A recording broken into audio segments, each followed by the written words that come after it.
a lot of leaders want to create millennial-oriented organizations or next-gen organizations, but they don't really know where to start.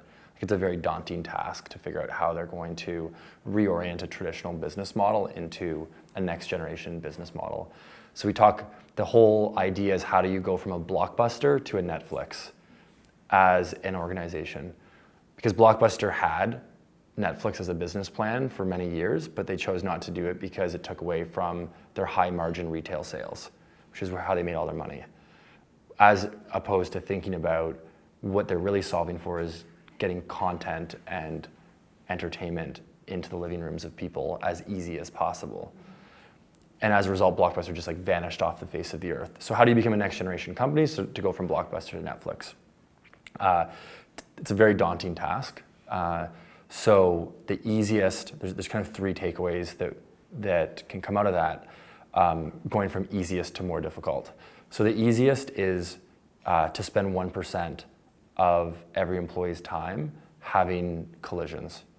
So every single person can spend 1% of their time meeting with someone that's different than them, sharing ideas, seeing how they can collaborate, and learning what other people in the organization are going to do. At the very least, that creates kind of a culture and a permission asset to be innovative and to do different things. And it's free because you can just take a walk if you want. A little close to free, but not quite free, is to have a coffee. But it's 1% of your time, and that is the DNA of innovation that's created Silicon Valley and created many innovative companies. If you want to go to the next level, how do you take those collisions and actually rapidly prototype things? So a lot of really great ideas are going to come out of that. How do you extract those ideas and actually get them to a place where you can design them or think about them and potentially see where you want to take those ideas? A really great framework for that is a hackathon. Hackathons can actually be completely free. So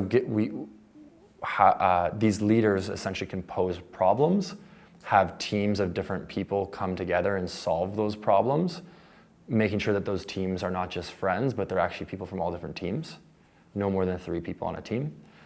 So we can walk through the framework of a hackathon so that in 30 days, an entire organization can do a hackathon with $0.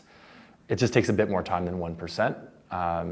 And we usually encourage people to give away prizes for the best ideas. So there is a bit more of it's a bit more of an investment. So you do these hackathons, and maybe you want to take it to the next level, which is a bit more difficult. So how do you take all these ideas and actually see if it's going to work, or kind of release it into the wild and look at the data and see if it's performing? So how does a Blockbuster actually build a Netflix and test it and see what kind of thing can exist? And in that, we follow something that was originated by Google called a sprint, which is a 1 week in 5 days, prototype, test it with customers, and actually see if you can sell something by the end of that week. And so every single day of that 5-day week is themed with a milestone. And the team, by the end of that Friday, will actually have data to bring to an executive team and show them why not they should move forward with that idea in a bigger way.